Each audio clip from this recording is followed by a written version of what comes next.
Good evening, ladies and gentlemen, the community of the LFC Daytrippers. Do not adjust your iPads, computer screens, TVs, wherever you're watching us on. I am not Gavin Doyle. Thank the Lord. I am Grizz Khan, and I've been asked, what's happened? Oh, no. You're showing everyone your legs. What? That's a nice bit of footwear, Grizz. Oh, wow. I don't know what's happened there. Grizz has left us for a second. Nice bit of footwear there from Grizz. I mean, well, I don't know what we'll do. Do you know what? Let's just jump straight into it, eh? We'll jump straight into it. I think the first game we were going to have a chat about was the relegation 6-pointer, I think, already after just 9 games. Sheffield United v West Brom. I was reading earlier on, Sheffield United only 1 point from 9. There's only 2 teams that have ever had that start, and both have been relegated.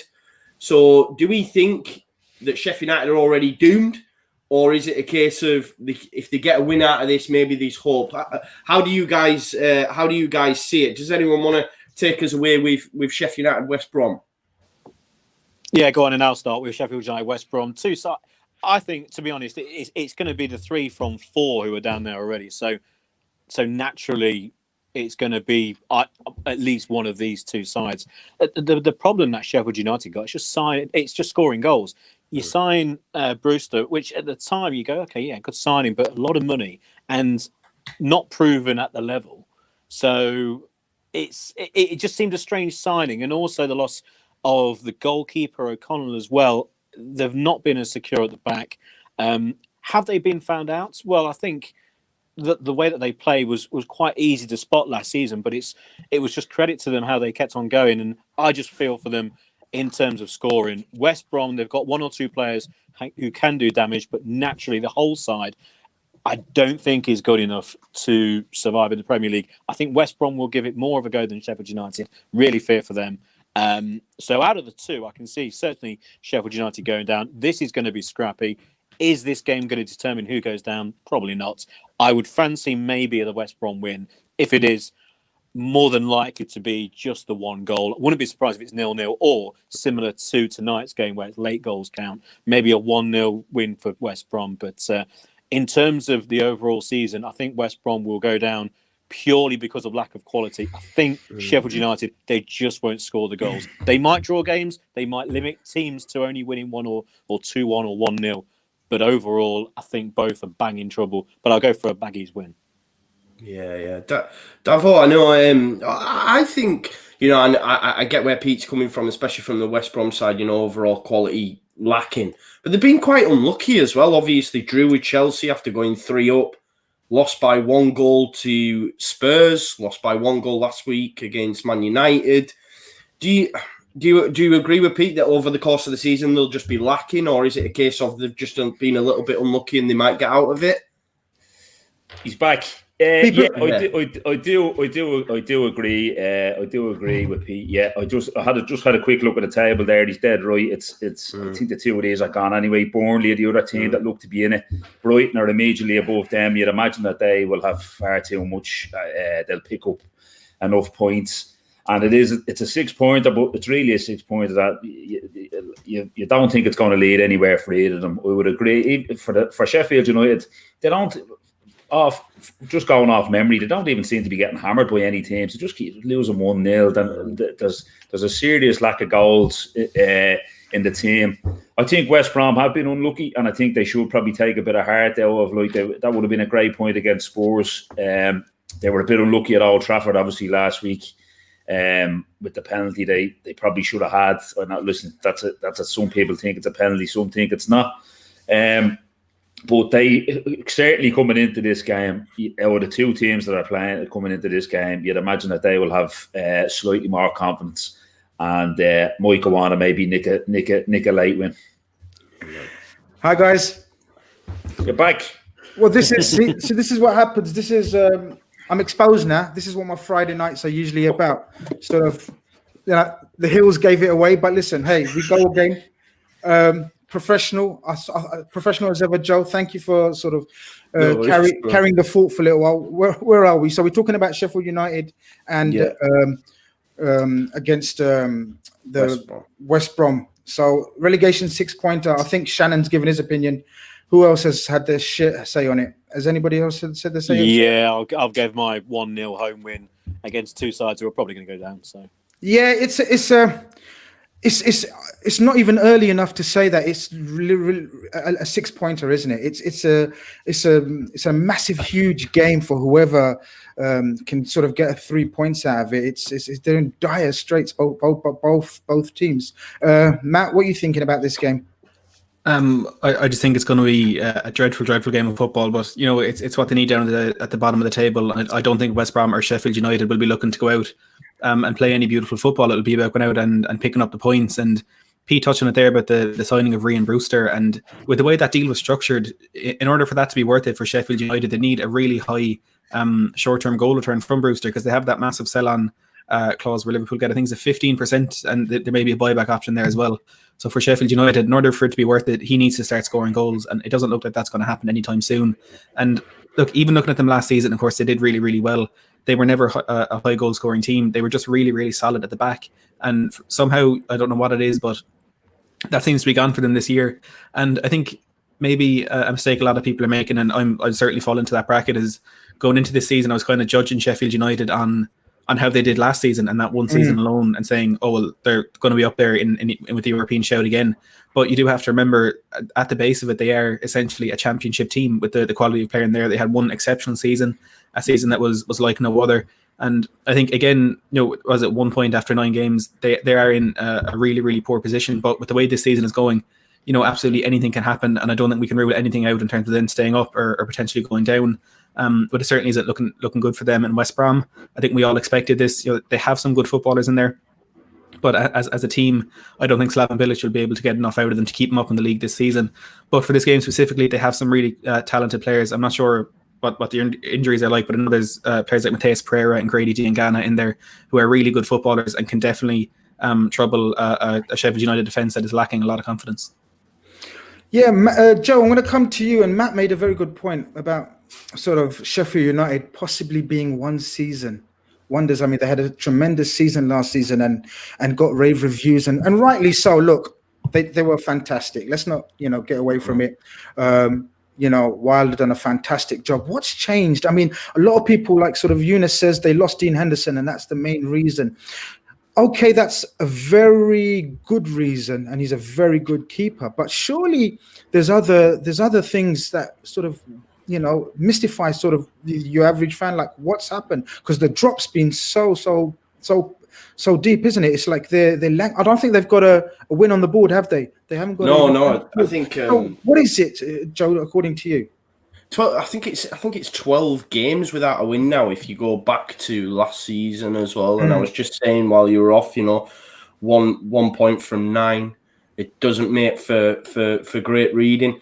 I do think if anyone can get them out of that rut, it'll be Chris Wilder. I think the key thing for me is obviously loss of Jack O'Connell, the goalkeeper as well, and they just can't score goals. I think.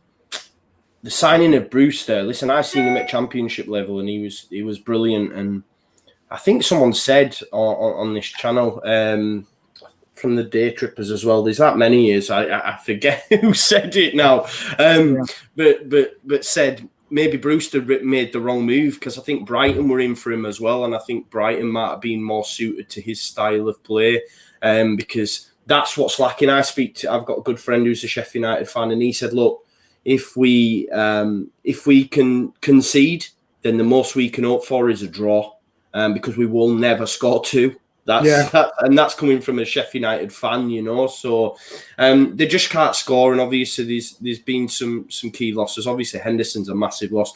Jack O'Connell as well at the back. He was out for the season, I believe. And is there that case if they've been found out a little bit? And let's be honest, the squad is when you look at, say, West Brom and Fulham, and you're saying, really, it's a championship squad. So is Sheffield United, None of them players really have a right to be there. It's just, Wilder got it right. I think there's only really Sander Berger, isn't there? You know, who's really of top quality, and they've spent quite a bit of money on attackers as well. You know, McBurney, Brewster. Absolutely. I just think they've bought. I just think they've. You know, someone made a shout in there. I think they've just gone for the wrong attackers in terms of what suits them. You know, the lad at sort of Aston Villa, Ollie Watkins. You know, a far more powerful runner, sort of the type that holds it up. A totally different striker to Ryan Brewster. So you would have thought that they may have gone for him. Just quickly want to touch on West Bromwich as well. Pete, I wanted your thoughts on Slaven Bilic. You know, Slaven Bilic has been around, hasn't he? He's managed quite a few clubs. And when he's off, when he's not coaching, he makes some brilliant points. When he's a pundit, he sounds like the best coach in the world. But when it comes to actual sort of coaching, he's not quite had the success that a lot of people would think you'd have. What are your thoughts on Slaven Bilic as a coach? I think he's fine as a coach. I think the problem is the side. I don't think West Brom really, regardless of who would be in charge, would have a chance this season unless they are amongst two or three other sides who are equally as bad. And that's with respect to West Brom, because I think West Brom are actually playing to a very high level for the side that they are compared to, say, Sheffield United. I think, just quickly about Sheffield United, I think their approach was at the post-season was essentially to sign a number of younger players. We've mentioned the striker, but also a few players from Derby, etc., in the Championship to try and bring down the age of the side and maybe try and hold on to another season in the Premier League and then bring these players through. It looks like it's not working out. West Brom, though, they're one of those sides who get promoted and look at it and go, hang on, have we got a chance of staying up? If so, we can throw a load of money at this, or we can just say, look, let's try and scramble survival and then maybe try and kick on in the second season, etc. I think they realise their place, obviously, in the world that we're living in at the moment. And I think replacing Slaven Bilic might be something that happens this season. Would it be his fault? Not necessarily. It's just the standard of the side. The way that they replace is obviously a Hail Mary, come around about mid-January, etc. But I don't think West Brom will be anywhere near rock bottom. I think they still have the one or two players in the side who can perform well. So when they are holding teams up until 60, 70 minutes, they have the skill to then go and score a goal or two, create chances. And you compare that to Sheffield United, I just can't see Sheffield United doing that. So West Brom, I think they will get beat. I think they will lose more than Sheffield United and probably get hammered a few times. But they will pick up more wins than Sheffield United this year. I'm sure of that. And I just think it's just an overall lack of quality. I don't think from the manager. I'm not saying he's a mid-table Premier League manager, but I just think whoever it was who got them promoted wouldn't really fare any better than Bilic. Yeah, no, you made it actually a very good point in terms of sort of the West Brom attack seems to have slightly more variety and imagination compared to the Sheffield United attack. And we know in this league, you got to be able to score goals to survive. I mean, you know, it's crucial you have, you know, a goal scorer. But I think as well, I wouldn't underestimate the loss of Henderson for Sheffield United. It's huge. It's so big for the team that don't score many goals and they're going to rely on being safe. I know for us last year, obviously, Grizz threw one in at Bramall Lane to get us to win. But overall in the season, he's been very, very strong.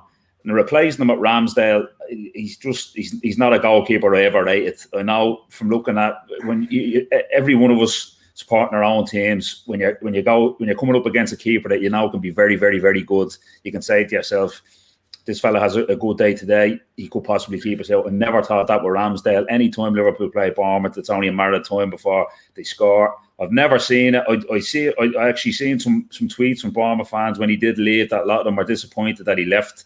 Listen, they see him every week, so are going to know obviously more than me. But for me, no, I've never rated him, and he was poor there a couple of weeks ago. He could have came for, I think it was a West Ham. They scored 2 goals from crosses, and they were tapping them in a yard and a half out both times. He was stuck to his line. So he's not going to be good enough. You need a solid base to build on, and he's certainly not it when it comes to Sheffield United. Oh, absolutely. I don't think he's in the class of Henderson, and we know from experience from our own team when Alisson's missing.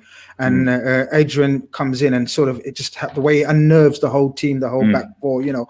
And I think had major impact on Sheffield United as well. But I was gonna go round and then ask for your predictions for this one. Joey, what are you saying? Do you know what? I'm backing Sheffield United and Chris Wilder. I think they're gonna get the first win 1-0. 1-0.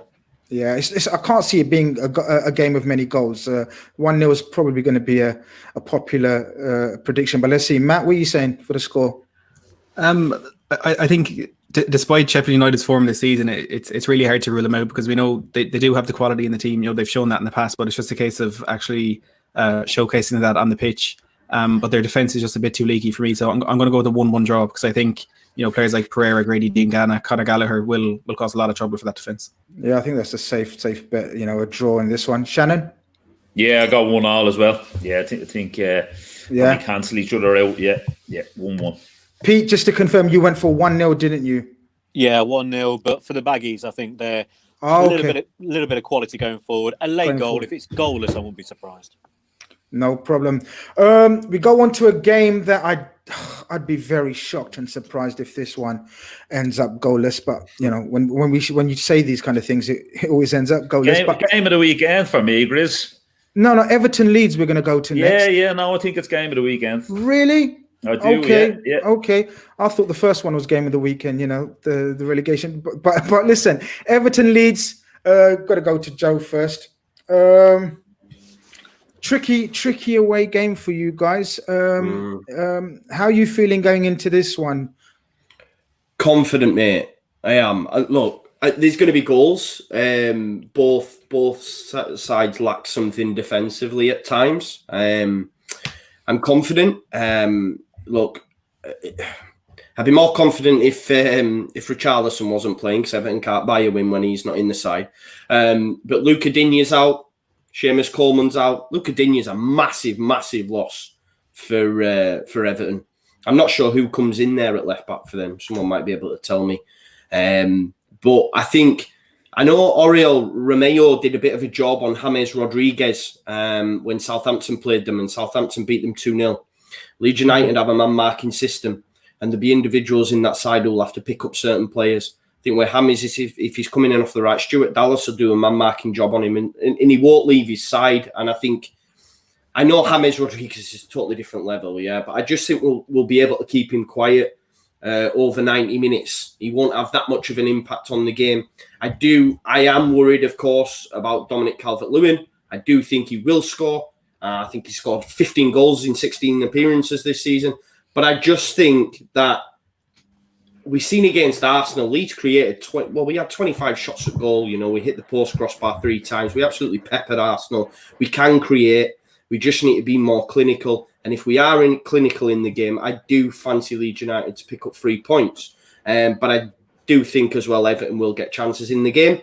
And I do fancy Dominic Calvert-Lewin to score. But I think Leeds United are going to run out 3-1 winners. 3-1 winners at Goodison Park, which would be huge. Yeah, I'm always confident. Well, yeah, you're always confident. I shouldn't ask you what you think. I should just ask you for the prediction, how much you're going to win by in the future. But look, I watched the Arsenal game as well, and I thought you've played absolutely fantastic. But is this was that a one-off in your opinion in terms of, because you seem to miss chances after chances in most games? At what point do you start thinking Bamford? Because I don't think Rodrigo started, did he? No. Rodrigo, that's what I'm saying. Rodrigo came on late in the second half and he absolutely tore it up. He had a sight or he hit the crossbar. I think he'll start. We're only seeing Rafinha as well, who started on the right in looked tasty, Costa, and he looked very, very good. That was his first full 90 minutes in the first team squad, so he'll start again. He'll grow into it. There's some beautiful combinations with him and Click.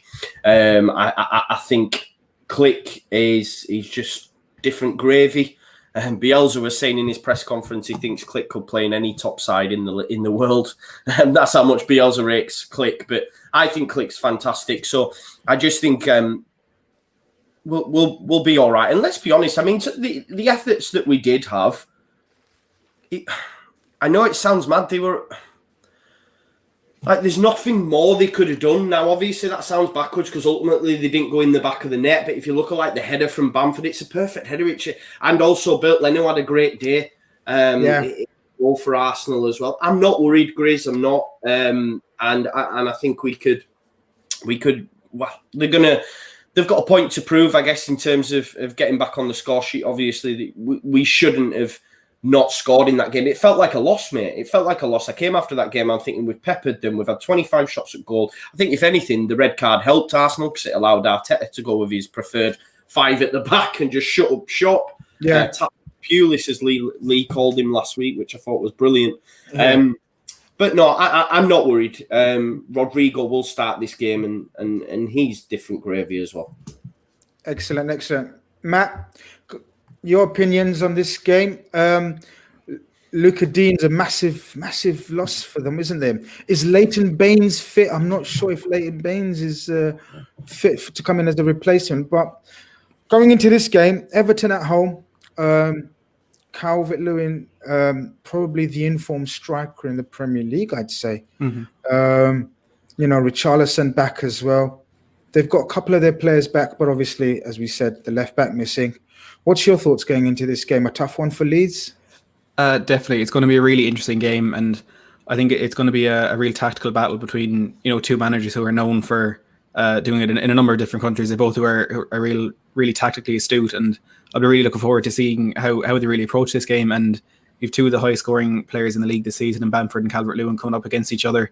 And because of that, you think it would be a very high scoring game. My only concern for either team would be if they put kind of too much defensive focus on keeping out the respective strikers. I think we could see a lot of players outside of those, causing a bit of problems. I think Everton, especially if the Leeds defence are a bit too focused on Calvert-Lewin, you have players like James Rodriguez and Richarlison and more in there who can cause Leeds a lot of problems. And similarly on the other side, a lot of very, very good players in that Leeds team outside of Patrick Bamford who could cause a lot of problems. But I think it's going to be one of those games where it'll take a bit to kind of get into it. It'll be both teams kind of feeling each other out for the first 20, 30 minutes. And it might be even in the second half before we see a bit of real action in it. But, as you're saying there, as Joe was saying, the Leeds did so well against Arsenal. I think their position in the table is a bit unfair to how they've played this season. So unlucky in that game against Arsenal. Of course, as a Spurs fan, I enjoyed watching Arsenal on the ropes, but it was Leeds getting so close to getting those goals in. And I think that they can cause problems for Everton. Everton started the season quite well and have really slipped away since then. And they've looked a bit flaky at the back at times. And, if players like Bamford, Helder Costa, I don't know if Pablo Hernandez is fit, if they're really at it, I think they can cause Everton real problems. But as far as it goes in terms of calling the game, it's going to be a really difficult one because it really could go either way. It is, yeah. It's a very difficult one to call. Pete, your thoughts on this game? 2 pretty equally talented teams going head to head. What's your thoughts? Yeah, it looks a really good game on paper, and I thought it was going to be a bit of a goal fest with Leeds against Arsenal. Obviously, that went horribly wrong last week. But I think this time around, I can see the angle with Leeds. I think, personally, it's going to be the other way around. I think Everton are too in form, too clinical. The difference between the two, you just look straight up top.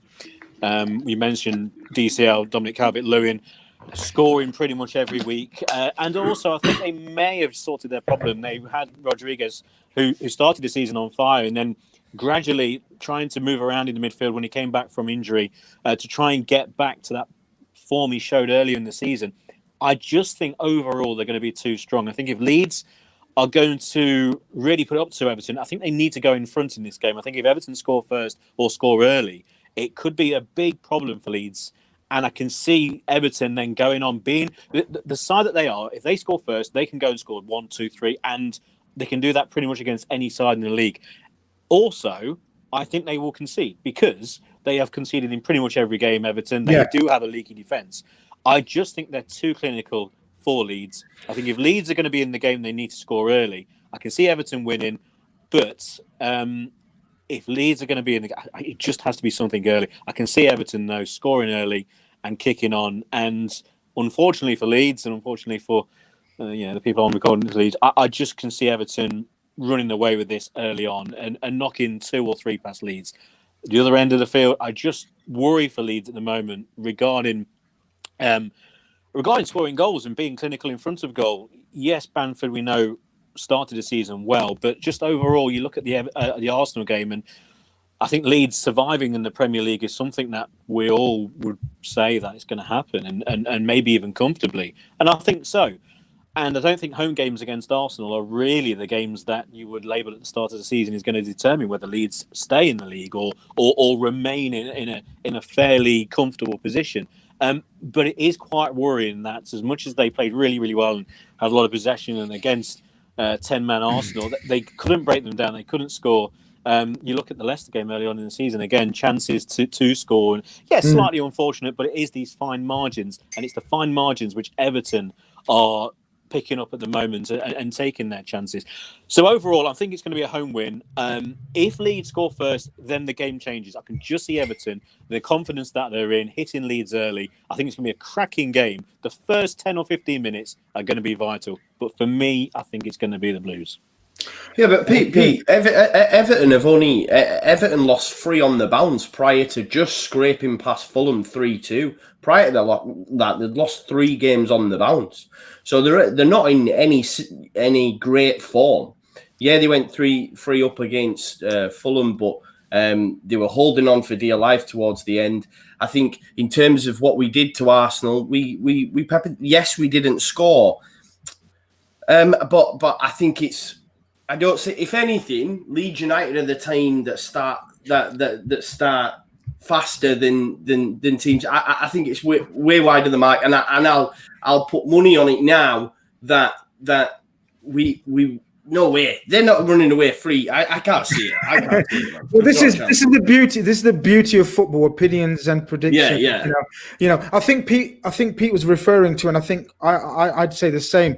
The coming back of Richarlison, James, definitely helps Everton. They were missing a few players, and with them returning players, it's a very tough one to call.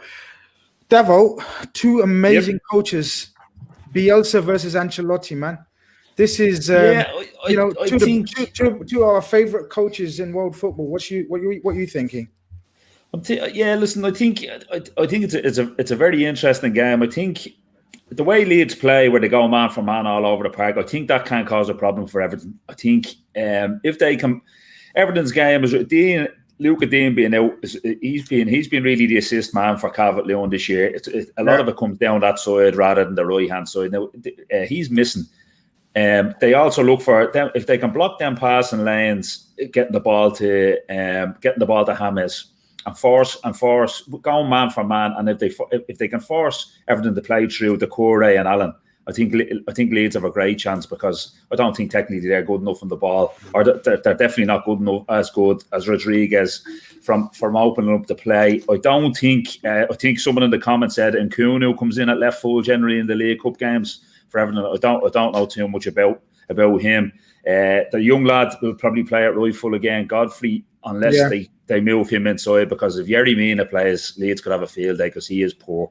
Poor. Now, look, I know what Pete said as well. Listen, Leeds can be got at. If you can get by that press and you get by that man for man, there will be chances. I don't agree that they'll run away with it. There's obviously the Pickford factor. There's always the Pickford factor. Yeah, there's always the Pickford factor. I'd probably be just leaning for a 3-2 home win if I was making just lean, but I wouldn't be surprised if it was 2-2 or 3-2 the other way. But I think there'll be goals, and I think I think that Leeds going man for man in this game, I think can cause problems for Everton. Davo, you can't have 2 score lines. You're doing my ones now. You got to pick one, cover one base. 3-2 Everton. 3-2 Everton. Okay, Joe, quick scoreline prediction for this one. 3-1 Leeds. Matt, what you got? We got 2-1.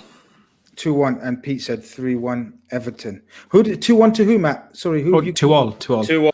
Oh, 2-0. Yeah. Sorry, yeah. Okay, that's 2 draws you've gone for, Matt. I mean, I know it's your debut on us, but come on. Yeah, great fencing, Matt. Great fencing. I won't be going for drawing the next one, I can promise that. Before we go on to the next one, just a quick score prediction around as we go talking about Man City Burnley. Quick prediction, Joe. Man City Burnley. I think City are going to get the shooting boots on in this one, and I'm going to go 4-0. 4-0. Yeah. Davo? Yeah, 4-0. 4-0 as well. Yeah. Yeah. Pete, Man City, Burnley. Yeah, it's definitely nil, isn't it? It's something nil. I'm going to go for 5. Nice. Okay, Matt, go on. 1-1. No, I think City will be looking for not this time. I think City will be looking for a response from last week, but I just can't see him keeping a clean sheet because looking at how flaky they were at the back last week. So I'm going to say 5-1. 5-1. Interesting. Yeah, I think Man City. I think it's one of those games where if you're playing fantasy league, you try to bring in three defensive players of Man City's. That's guaranteed clean sheets. But then on the other hand, you want a Sterling or a Kevin De Bruyne in your team as well. They could have a field day. But we won't worry about Man City too much. I think we're going to go on to the biggest game in terms of league placings this weekend, and I think it's a massive one for both teams. Spurs under Jose Mourinho looking less and less Spursy and more like a Jose team as the season progresses. And then you've got Chelsea, the billionaires across the road who've just spent 300 million just easy as soon as the transfer their ban sort of was open. What do we think about this one, Pete? I'm going to start off with you. Massive game. Yeah, it's a great game on paper. Really looking forward to this game. Unfortunately, I don't think it's going to be the goal fest that might be at Goodison. If you mentioned Jose Mourinho, of course, his name's going to be bandied around left, right, and centre when it comes to this game. When it comes to the preview during the game, how much of the game are we actually going to see on TV, or how much of the benches are we going to see? Is it going to be manager cam all the time rather than on the field? Both sides have been in great form. I predicted last week that Chelsea would go to Newcastle and win quite convincingly. It happened. They're playing very well. They're not conceding goals. Very Mourinho-esque, you'd say, in fact, Chelsea at the moment. And then you look at Spurs, the forward line's absolutely fantastic. The axis of Kane in the middle, and then the runners from either side, say, Son on one side, maybe even Bale. Who knows whether he'll start. We will get those three from the start. It would be great if that's the case. The problem when it comes to the game is that I think they're just such a good matchup for each other that I think it will be who blinks first. And I can see actually both sides just staring at each other and it not being the case. Also, when it comes down to late on in these games, especially this game, the lack of atmosphere at Stamford Bridge, I think, will kind of dictate what happens in maybe the final 30 minutes. Because if it's still 0-0 with 30 minutes, 20 minutes to go, then between these two sides, the crowd would be really into the game and wanting each side to go on and get the 3 points, especially Chelsea being at home. I don't think that won't be the case, obviously, with no fans there. And I can just see this one, unfortunately, petering out into a draw. Maybe 1-1, probably goalless, unfortunately. I think they're a perfect matchup for each team. Maybe if there is going to be a winner, it's more than likely with the security of both sides now at the back for Chelsea. With you mentioned at the start of the show regarding the goalkeeper for Sheffield United changing goalkeepers, I think have more of an effect on teams than we all really take notice, because it's not just their position in goal, it's the effect that they have on the defence and the whole team going forward. I think Sheffield United are a prime example. Look at Chelsea now with their new keeper. I just can see this unfortunately being a stalemate. Yes, on paper it looks the game of the weekend. I'm going to enjoy it, but unfortunately I think I might have to endure it as well, goalless. Okay, before we carry on, just Billy Cometio, thank you for the super chat. Says 200 likes and Grizz shows more than the legs. Yeah, go on, carry on. Let's get 200 likes and then Bob's your uncle, mate. You never know. You might get a Brucey bonus. The comments in the start, I mean, I can imagine, but listen, we keep it professional. Listen, Joe, I'm going to come to you next, and Pete touched upon in terms of this could be a tactical stalemate. Do you see it more tactical as opposed to sort of the open, free-flowing football that we expect with Everton and Leeds, I guess? Do you see this one more of a cagey affair? Yeah, I do. Look, you know what my thoughts are on Lampard, but he's actually the first coach to beat Jose home and away in the same season. So that's one, and there's a little bit of needle there between them both as well. So maybe both of them will really want to win this game. Let's not forget as well, Lampard's derby beat Mourinho's Man United in the Carabao Cup as well when he was down in the Championship. So he's got his number a little bit. But Jose's already started, and he's had little bits in the press conference and that. And Jose's back to his best, you know. He is, man, and I really like him, which is hard for me to say. I think, you know, because he managed to cross the Pennines, but yeah, he wasn't the same man there. He's a totally different animal now. But yeah, I mean, look, Lampard against the bigger sides against Liverpool, it was pretty diabolical. He sat in, you know, and it was pretty shocking. You spend all that money, he didn't even have a go. Man United, they got the stalemate, and him and Ollie both were like, at the end of the game, like they'd won it. You know, they were just so happy to not concede. So I just don't know with this one, though. Just because there's that little bit of needle, he seems to have Mourinho's number. Mourinho's going to want to win the game as well. Are Chelsea going to adopt that high line? We've seen Kane dropping, Son over the top. I think I'm hoping, Grizz, that Tottenham can get a win, because we've got Chelsea up next, and I need them to start faltering, man, because I'm not looking forward to that one. Davo, again, two different sort of. We talked about Bielsa and Ancelotti, two experienced coaches, coached all around the world. Here we've got sort of a lot of people are saying the master and his apprentice. How does the apprentice approach this? Because we know Jose, how he approaches big games. We know his setup and tactics. Lampard's been sort of quite pragmatic in big games. Against us, he shut the brick, defended. Even against Man United, sort of just didn't go and attack them. What do you think his tactics will be in this game? Well, look, they had early on the season. They were leaking goals. Obviously, Kepa was a problem. They did 3-3 at Southampton. They did obviously the 3-3 with West Brom. So they made a change of goal. It's been obviously Pete mentioned it. It was a huge changeover because Kepa was done, his confidence is done. He'd probably be a good goalkeeper going back to Spain, but he's done in England. So and then they've had that run of clean sheets. They've brought that even into Europe. They've got a run of clean sheets. So they look like defensively they've got on top of that. Now the next part of that comes, they've got to open up a bit and try and win games. When it comes to the bigger games I'm talking about, like you said, they sat in against us. They showed no real ambition. Same at Old Trafford, just a game that neither manager wanted to lose. So now I'm still not convinced about Lampard. I think he gets an easy ride in the press, due to the stature he holds over there. So I do think I think there's a lot more questions on Lampard than there is Jose coming into this week.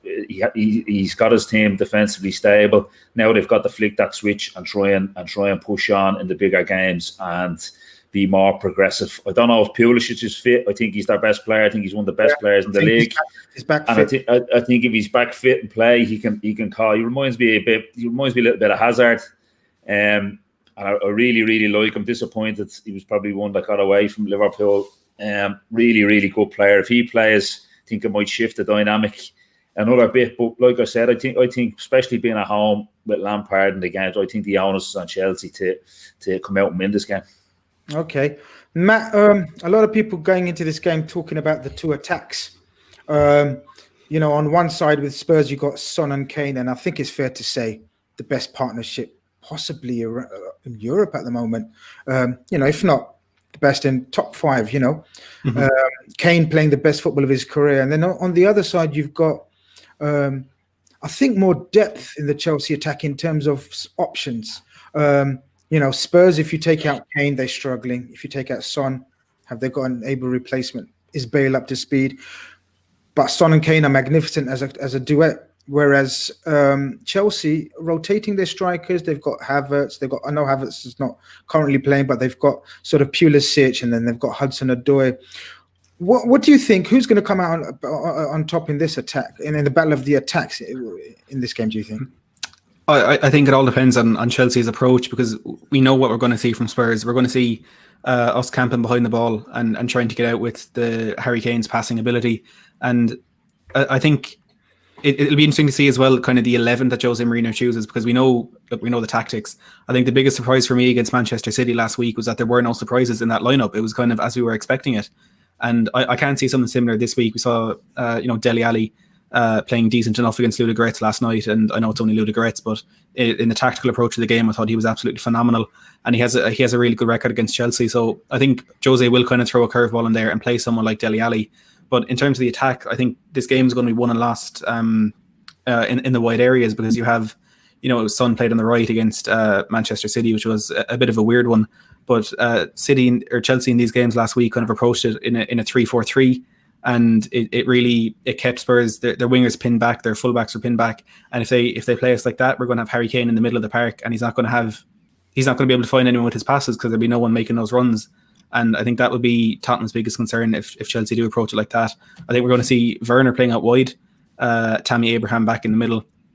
I wouldn't even be surprised to see Olivier Giroud get in for the last maybe 20-25 minutes if Chelsea are in search of a goal.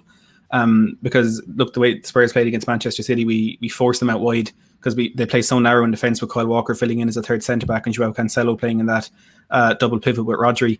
It's going to be different from Chelsea, but I think the wide areas will be really important. But on the flip side, if Chelsea do overload those wide areas, Tottenham will have an extra man in the middle of the park. And the players are going to play, it's probably going to be Højbjerg, Ndombele and Lo Celso if it goes as expected. Or maybe even Sissoko instead of Lo Celso. But the creativity in there, when we do get on the ball, Kane playing it into Ndombele, finding that space between the lines. I think even if our wingers are kind of pinned back and taken out of that counter-attack, I do think we have enough creativity in the middle of the park to cause them problems on the break. And I think for Lampard, as Joe said, he became the first manager to beat Jose Mourinho twice in a season last year. And he was better in the tactics. He knew what Mourinho was going to do, and he managed to counteract it and win those games, and deservedly so. But I think for Chelsea fans, they should be fearing that Lampard could be a bit naive and say, oh, well, I did it last season, I'm going to play the same this season, and try and play it his own game rather than adapting to what he's going to expect from Jose Mourinho. And a high line from Chelsea could be absolutely detrimental to their chances in this game. And if we are going to win it, it's going to be Harry Kane and Heung-min Son to win that game for us. We could have other players in the attack, like if it's Bergwijn, if it's Lucas, if it's Gareth Bale joining in there, but I don't think they'll be as influential. And one matchup that I'm really looking forward to is whoever plays on the right against Sergio Reguilón, because Reguilón was isolated quite a bit against Riyad Mahrez last Saturday. He won all 4 take-ons that Mahrez attempted. He had 10 ball recoveries. He won all of his tackles. Fantastic signing. Absolutely amazing. Really, really good. So I think if he can be on form again, I don't know who we're going to play right back. That's I suppose in a way it's a good thing because Lampard probably doesn't know either. And we've 2 very different right backs there, so I think the wide areas could be absolutely crucial in this game. Excellent. Joe, give us a prediction. You've had time to think about it. I know you was sort of didn't know which way it's going to go. What do you think? Final answer. 2-1 Spurs. 2-1 Spurs. Yeah. Okay. Davo. Listen, I found myself agreeing with a lot of what Pete said there. I think it'll be 1-1. I think there might be just 2 bits of quality in the game that get us a couple of goals, but I do see it being really tight and tactical. And I think 2 bits of quality. I'm gonna go 1-1 off. 1-0. Pete, you said draw, didn't you? Yeah, 1-1, 0-0. Unfortunately, I'll go for the 0-0 option then. If it's going to be one of the sides with a piece of brilliance, well, there's so many players who can do that. So I wouldn't be surprised if it's just 1-0 either side. But I'll stick with my goalless draw, unfortunately. Yeah, no, that's fine. Matt, you broke down the game, how you thought it's going to go really well. What do you think at the end then? Obviously, you're going to go on, say it. I think, the Tottenham fan base feel kind of invincible at the moment, and my heart says 1-0 Tottenham, but my brain says 2-1 Chelsea. Oh, yeah. Oh, okay. Yeah. We've only won at Stamford Bridge once since 1990. We don't have a good record there. Wow. And I may have sounded a bit too confident in that build-up. But Jose is doing the Klopp version of doubters to believers. Come on, you got to turn into the believer under Jose. This is your best chance, I'll tell you. Yeah, I agree. Definitely. Yeah, I think it's going to be a tactical battle as well. I think if anyone's going to win it, it's going to be Chelsea. So just the fact that Spurs seem to have a psychological barrier, haven't they, at Stamford Bridge? So I'm going to go for 2-1. Just put my prediction in. No one gives a shit about my prediction, but I'm just going to put it in there still. Just a quick scoreline prediction going around for Man United Southampton. Joe? Southampton 2-1. Yeah, you always predict against Man United. I love you. Devo, Saints versus Man United. I think 2-1 the other way. I think away win 2-1. Yeah, they're picking up a bit of form, aren't they? Seem to You never know with them. It seems like Ings is a huge miss for Southampton. Che Adams has been doing quite well. He seems to kind of found his feet. Yeah. In the Premier League, and they've always got a chance with Ward-Prowse in the set pieces, stuff like that. Walcott is back. Looks like to be kind of firing at a certain level, but geez, Ings is a huge loss. So yeah, unbeaten in 7, Southampton. I think United might sneak it. Pete, quick score prediction for Saints United. Yeah, I think Southampton have been fantastic since they've lost Ings, but I can see that unbeaten run coming into an end, and I can see maybe Man U again, maybe late on, edging the advantage. Probably say 2. I'm going to go 2-0 to United. But again, Southampton, they've done ever so well without Ings. But this might be the game that possibly catches up with them. Yeah. Matt, quick score prediction for this game? Yeah, I can see Southampton's winning or unbeaten run come to an end as well. I think that the pace of Man United could be a bit too much for them. And I'm going to go for a 3-0 win to United, which I know seems a bit far-fetched, but I can see United really playing well in this one. Okay. And just a quick prediction for Arsenal-Wolves before we go into the last main game. Arsenal away, I believe, to Wolves, or is it home? I think they're home, are they? Yeah, Arsenal home to Wolves. Arsenal home to Wolves. So, what do you think about this one, Joe? 2-0 Wolves. Away win 2-0 Wolves. Okay. Yeah. Davo? Probably the hardest one to predict for the weekend. You don't really know what you're going to get with Arsenal. They were really poor last week. Quick prediction, I'll probably go 2-1 Arsenal, just to sneak it because they're at home. Yeah. Pete? Big problems at Arsenal, really big problems. Wolves have flattered really the last few games. They're becoming very shot shy. I think it's going to be a draw, but I can see both sides maybe getting a goal this time. So I'm going to go for a 1-1 draw. But if I had to side with one, I would be looking more towards Wolves than Arsenal. But I'll go for 1-1. Okay, and Matt, finishing off with the Arsenal-Wolves prediction? Yeah, Arsenal, they're playing catch-up at the moment. They need 3 points. I think they'll have enough for a 2-1 victory. Okay, excellent. We're going to finish off with Brighton and Hove Albion versus Liverpool. Liverpool go into this game off a very rare defeat in the Champions League, but I think it was clear and obvious to see the way the squad's shaping up in terms of injuries. We're literally playing with sort of, mix and match centre-back partnerships in every game, it seems. Brighton, in my opinion, are a very decent team, very well coached by Graham Potter. Play the right way, if there is such a thing. What I mean by that is sort of, high pressing, high energy, try to play out from the back. And now they've got a striker that's sort of coming from the, sort of rolled back the years and seems to be in form in Danny Welbeck. Matt, I'll start off with you. What's your thoughts on this game? Yeah, look, I think as far as defeats go for Liverpool, I think obviously you'll be able to talk better than me, but I think if you had to choose a game that you would lose this season or in this sort of period, I think Atalanta would have been top of the list there, and ones that you could afford to lose. Although, obviously don't like losing games no matter what, but I think that would have been a first choice to almost. Brighton are playing well, as you say, the high press. They're playing some good football. They're scoring goals. Had a good win against Villa last week, but I think Liverpool, even with their injury problems, I think it's going to be a much stronger 11 starting in this one. And it was a real statement last week getting that 3-0 win against Leicester. I certainly wasn't expecting it, and I know a lot of Liverpool fans that I know weren't either. But not to just beat them, but to go out and beat them so comfortably, I think it sends a big message. And despite all the injuries that you have, and a lot of those players are going to be back sooner rather than later. Of course, barring the likes of Van Dijk and potentially Joe Gomez. But I think Liverpool will have more than enough for Brighton in this one, and I'd be surprised if it's anything other than a win for Liverpool. Okay. Joe, any concerns for Liverpool with their injury record? The rumours are we've picked up another couple of injuries and wish, another, I wouldn't say patched up team because everyone's an international in our squad. But you know what I mean? We've got like 6-7 first team players missing now. With injury doubts around Henderson and Matip for tomorrow. Anything to worry about from a Liverpool point of view, you reckon? No, I sat here and I backed Leicester last weekend, and I said, look, I think the injuries, Leicester are in great form. I just couldn't see anything but. So I won't doubt you again, especially on this channel.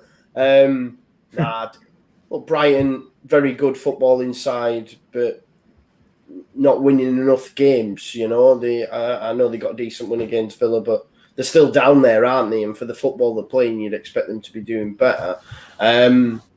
But yeah, Liverpool will just have too much for them. I'm not gonna. I think if Liverpool were gonna lose and have any sort of drop off, it was last weekend, and they came out and they just absolutely. I was genuinely shocked. I didn't see it happening. And no doubt Pete didn't as well. They absolutely blew Leicester away, and I think it shocked a lot of people. And if they were going to have any sort of drop off with his injuries, it'd have been then. They'll have too much for this Brighton side for me. I think they'll win comfortably. Davo, Liverpool, Brighton, where the WhatsApp's on fire today again. Some worried about tomorrow. Pots have gone. What's your feeling? Yeah, look, I expect. Listen, I don't like this 12:30 kickoff. I don't think any club's fans like playing a 12:30 on a Saturday, whether they're in Europe or not. We played on Wednesday. Obviously, we're back out today. Back out tomorrow. 12:30. I think Lamptey is going to be a big miss for them, which is good for Liverpool. Really good, really exciting. Right back. Just on Brighton, I suppose, or just from listening to the different podcasts and stuff like that. Last week they underperformed their XG and won, and for the previous 4 or 5 games, 6 games, they had overperformed and not won or lost. So they got a win kind of when all the stats said they shouldn't have, and they haven't been picking up the wins when they should have. No, I expect us to win tomorrow. I think we might concede. Lots of rumours floating around on Twitter tonight about Matip being out for 6 weeks and THIAGO a couple of more months and stuff like that. I don't know whether any of that stuff obviously is true, but I hope the Matip one certainly. Well, obviously you don't want THIAGO, but Matip is we just need him to stay fit for the rest of the season. Really, it's like you can nurse him in and out of games and leave him out of games to rest him, obviously, because his body does break down. But we've done very well with the injuries that we've taken. But I think that you can only get away with so much of that if we keep picking up injuries. Like Klopp can't go out and put the ball in the net or defend for us. I'd like us to get a bit of luck. We certainly need a bit of luck injury-wise. Obviously, going forward, but I think we win 3-1 tomorrow. Okay, still positive. I like that. Pete, your team took a battering last week. I just thought I'd put that in there. But look, what did you think? What did you make of Liverpool and sort of in compared to sort of midweek and the performance against Leicester? And then how do we go into this game? I know it's comparing sort of two different. There wasn't enough 2 different teams, but going into this game going into this game, do we as Liverpool fans have anything to worry about? Brighton very decent at home, been very unlucky in against some very big teams. I think it's an ideal game for Liverpool. Absolutely ideal. Touching on last week, it was a real demolition job. To be fair, Leicester kind of got away with a 3-0 loss. It should have been probably 5 or 6. I thought Liverpool were exceptional. I thought Leicester, to be fair, Leicester were very poor. So you're looking at the team playing well, a team playing poorly in the Premier League. You're going to be put to the sword. Disappointed in Leicester. Liverpool really do have the hoodoo over Leicester at the moment. You go back to the game on Boxing Day last year. And hopefully, regarding Leicester, it doesn't follow on to what happened last year with a turn down in form, the 95th minute equaliser by Vardy the other night. Hopefully, will kind of stem any thoughts from the Liverpool game, and they can concentrate against Fulham on Monday. But back to Liverpool, I thought they were brilliant, absolutely brilliant. I don't think there's going to be any problems with playing against Atalanta. I don't think there's any problems with playing against them and losing, and then turning up at Brighton. I'm a big fan of Brighton. A number of mates who are Brighton fans, and they are that side in the Premier League where every other supporter goes, oh yeah, they play nice football, and they are to a certain level. They are that 12th, 13th, 14th in the Premier League, and you aim to be, because overall Brighton, you look at go through their side from 1 to 11, they are a decent Premier League side, but they are only decent. If they start to lose 1 or 2 key players, then they will drop down the league. They don't have the quality to go up I think, into the top 10 as yet. They are a perfect club to do that. And if they invest rightly and they've got the right manager, I can see them really kicking on. The thing is for them, Liverpool will turn up at the Amex. Yes, it's an early kickoff. But I can just see Liverpool running riot again. An early goal in this game, I can see Liverpool flying forward. I don't think having problems at the back, if there's one team in the Premier League, I think Brighton are the team you want to play. And probably, I think away from home doesn't really matter because you look at their forward line, I think it is lightweight. I think, against certain sides, they can create chances and they can score. And we've saw that. And we've seen that last week against Aston Villa. But I think just Liverpool will control the game. I think they will have too much. And I think they'll have too much early on. I think they'll have too much when it comes to the end of the game. And I just don't see it being a problem for Liverpool to play a number of their impressive youngsters as well. I think this is an absolutely ideal game to play them, to maybe rest one or two players who I know you've got a lot of injuries, but I don't think you will need them. I just think it's the perfect game for Liverpool. The way that Brighton's set up, I don't think they'll hurt them. Lamptey's going to be a big miss for them. I had 3-1 down to Liverpool on my list. I can see Brighton maybe getting a late goal. Again, with Liverpool bringing on maybe a few youngsters and really stepping off the gas. But I can see Klopp sending Liverpool out saying, look, get an early goal, get in front. And I can see them being maybe even a couple up inside 20 minutes. In the Premier League, it's there for the taking. I was talking earlier on the broadcast this afternoon regarding Liverpool, saying the league is there for the taking. Look at the way Man City are playing. I don't think, with respect to the other clubs, there's really anyone else involved in a title race come the end of the season. Yes, it's all exciting with these teams toward the top of the league, including Leicester, for example. But when it comes to May, I think it will be Liverpool. I think it will be Man City. And I can see Liverpool convincing winners and kicking on from the top of the league, even with the problems that they've got. And I think it will be a convincing Liverpool win. 3-1. It could even be 4, but I'll go for 3-1.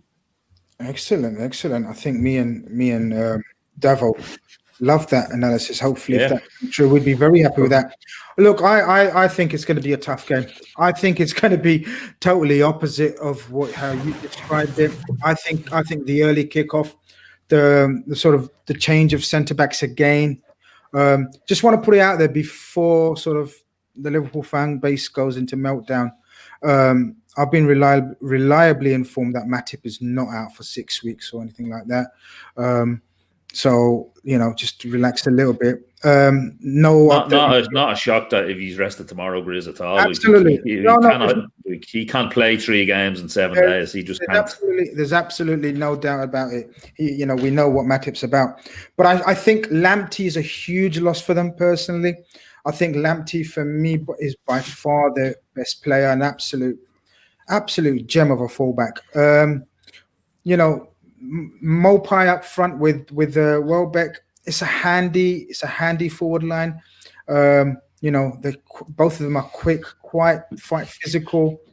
But they do struggle to score goals.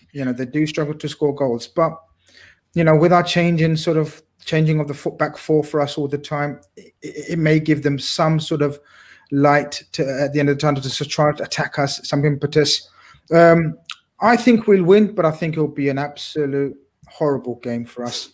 I think I've got us down to winning 2-1. I think it's going to be one of those, just get the 3 points and get out of there, no injuries. But we'll see. Guys, I want to thank you all for helping me through this. What's been a turbulent night for me. It's been the start. We didn't get off to a great start, but look, Joel, the professional, carry on. It was brilliant. And look, you got a bit of leg in there as well. What more do you guys want? What a Friday night. It was the choice of heel, the shark heel. That was the best. Well, listen, this is it. I don't want to go into the stories behind it right now. We can talk about it afterwards. But listen, it is what it is. Ladies and gentlemen, Matt, thank you for coming on. Really appreciate it. Thanks for having me. Pete, you're a regular by now. Davo, you're part of the Park family, and Joe, you're part of the family as well. Cheers, now. Boys. And thank you, ladies and gentlemen, for listening in. This was your Friday forecast. Let's see how our predictions fare up against the actual games. We see you next week. over and out. And I've got to press a button now.